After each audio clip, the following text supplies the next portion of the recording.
that they have a good track record, and Michael Cuggino has just that. His fund has not only outperformed the S&P 500 for 1 year, for 3 years, for 5 years. He has just done absolutely brilliantly. Year over year, you're up 31%, Michael, and this is the Permanent Portfolio Aggressive Fund. Congratulations. Oh, thank you, Liz. Thanks for having me. Anytime. You're the kind of person I want on, because some people come on, they haven't even beaten the S&P. And I get it, because you can't always be a winner. But what is the one characteristic you think has been really the number one piece of success that helped propel you over not just 1 year, but over many years? Well, our approach is long-term investing in companies versus trading stocks. We stay fully invested in the markets, and we seek a long-term tax-efficient type of strategy across a diverse group of industry sectors designed to beat the broad market. So, I mean, obviously, you've had a great stock market the last 5 years, and let's be realistic, stocks are a volatile asset. But in that environment, I guess if you're going to be in equities, you'd like to have somebody beat the index, and it is an argument for active management versus just pure indexing over a long period of time. Well, yeah, I mean, Buffett loves the pure indexing and thinks that you can win in that regard, but you're a perfect example of why there are many mountains to success when it comes to portfolio management. Let's talk about some of your picks that you have today, because people love stock picks. Number one, Wynn Resorts. This is a stock that has done actually beautifully, up 90% year over year, but I'm just wondering, when you've seen that kind of performance, what tells you it's going to be yet another banner year? Well, our equity approach is to find companies that make money, that are very good with shareholder returns, and have a global perspective, not just, U.S. only type businesses. And I mean, Wynn, I think, fits that on all fronts. They're a global business, obviously great growth in Macau, great prospects there.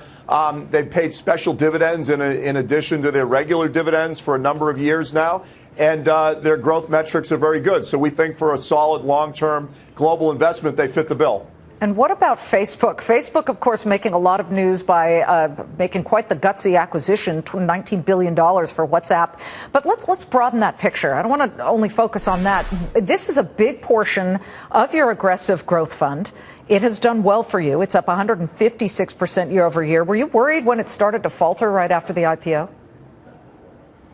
Well, we weren't in it right after the IPO, so, I mean, I can't speak to that. But from our standpoint, a lot of these stocks are very difficult to measure on normal operating metrics. They just don't have the history. I think with Facebook, irrespective of this recent purchase, we'll figure out where that goes. But they're building a tremendous intangible asset, which is data. And they've got multiple avenues to monetize that. And, whether the right price was paid for this most recent acquisition or not, I don't know. But it does add to that broad perspective of where they're going in the long term. So, again, it's a long-term focus. It's global in nature.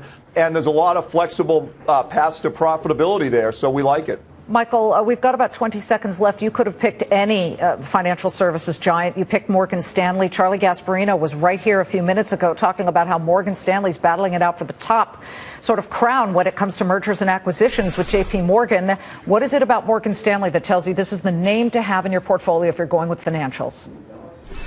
Well, they're broadly based. Their business lines are very diversified. And we believe, generally speaking, that, if the general trend is growth, you want companies in the financial services sector that know how to manage cost of capital and make a return well in excess of that cost. And I think Morgan Stanley fits that bill on a number of different business segments, M&A being one of them. So, again, long-term focus, global bent in nature, and we're looking for that, multi-year time horizon. He's beaten